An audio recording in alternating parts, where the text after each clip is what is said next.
حضرت ڈاکٹر عبدالحی صاحب رحمۃ اللہ علیہ سے یہ واقعہ سنایا کرتے تھے کہ حضرت تھانوی رحمۃ اللہ علیہ نے فرمایا کہ میں نے اپنے گھر میں دیکھا کہ دسترخوان پر لوکی کی ترکاری یا سالن ضرور ہوتا تھا.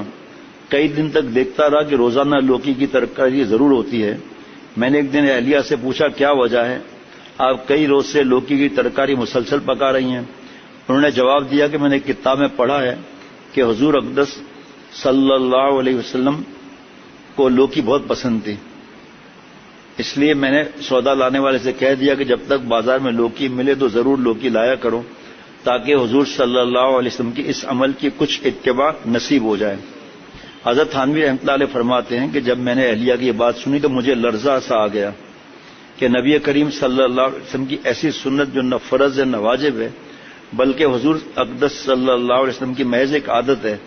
اس عورت کو تو اس سنت کا اتنا اہتمام، اور ہم اپنے آپ کو عالم کہلاتے ہیں، لوگ ہمیں عالم کہتے ہیں اور سمجھتے ہیں. حضرت مجدد کا ملفوظ یاد آ رہا ہے، فرمایا میرے پاس نہ علم ہے نہ عمل ہے، پھر کس کے پاس ہے؟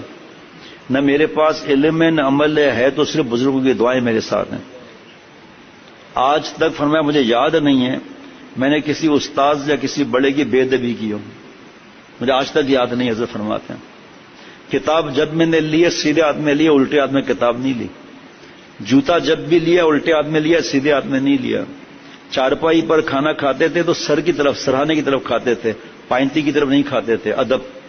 میں ایک گھر میں جانا ہوا، وہاں پر بیٹھنے کی جگہ نہیں تھی تو انہوں نے اپنے بچیوں کے کمرے میں بٹھایا، شرعی پردہ ہے ان کے گھر میں.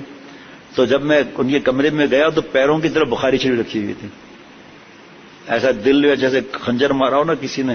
نیچے تپائی تھی، اس پر دینی کتاب ہے، حالانکہ قرآن پاک پہ تفسیر نہیں، تفسیر پر حدیث پاک نہیں، حدیث پاک پر اس کی شروحات نہیں، اس پر دینی کتاب نہیں، اس پر دنیاوی کتاب نہیں، اور سب دینی باتوں پر نہ قلم نہ ٹوپی نہ مسواک نہ موبائل نہ تسبیح، کچھ بھی نہیں. اور پھر پلنگ اوپر، ایک تو پلنگ کے پیر کی طرف بخاری شریف اور نیچے جو ہے نا تپائی پر دوسری کتابیں دین کی رکھی ہوئی ہیں. اے خدا جو ہے ہم توفیق ادب. اب جس کو سمجھ میں نہ آئے اس سے بات بھی نہیں کرنی ہے نا. فرمایا کہ کبھی مجھے یاد نہیں کہ میں نے پائنتی کی طرف کھانا کھایا ہو، سر کی طرف. ٹھیک ہے، اولاد نہیں تھی حضرت کی. اور کیا فرماتے تھے، بی بی کھانا اٹھوا لیجئے، کھانا لگوا لیجئے، برتن اٹھوا لیجئے. حضرت کو پتا نہیں تھا کہ کوئی گھر میں خادمہ بھی نہیں ہے، اور خادمہ جو ہوتی بھی تو اندر کیسے آتی. اٹھوا لیجئے. فرمایا بیوی کا دل کتنا خوش ہو. ایک طرف یہ کہ برتن اٹھاؤ، کھانا لگاؤ، حکم، اور یہاں اب یہ چیز پر جب عمل کریں گے تو پتا چلے گا سامنے والا دل کتنا خوش ہوا اور دل میں نور کتنا ہوا. فرمایا بیگم صاحبہ کو اتنی فکر جبکہ فرض واجب نہیں، اور ہم اپنے آپ کو عالم کہلاتے ہیں. لوگ ہمیں عالم کہتے ہیں اور سمجھتے ہیں، لیکن ہمیں حضور صلی اللہ علیہ وسلم کی سنت کا اتنا اہتمام نہیں. اس کے بعد میں نے یہ تہیہ کر لیا جب تک میں اپنی پوری زندگی کا، ساری زندگی کا جائزہ لے کر نہیں دیکھوں گا کہ میں کہاں کہاں حضور صلی اللہ علیہ وسلم کی سنت پر عمل نہیں کر رہا ہوں، اس وقت تک آگے نہیں بڑھوں گا.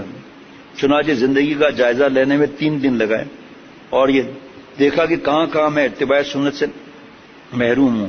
پھر اللہ تعالیٰ کے فضل و کرم سے رائے عمل واضح ہو گئی، اور جو سنتیں چھوٹی ہوئی تھی، ہے کوئی اس طرح لکھنے والا اپنے لیے، اور اللہ تعالیٰ نے پر عمل کرنے کی توفیق عطا فرمائی.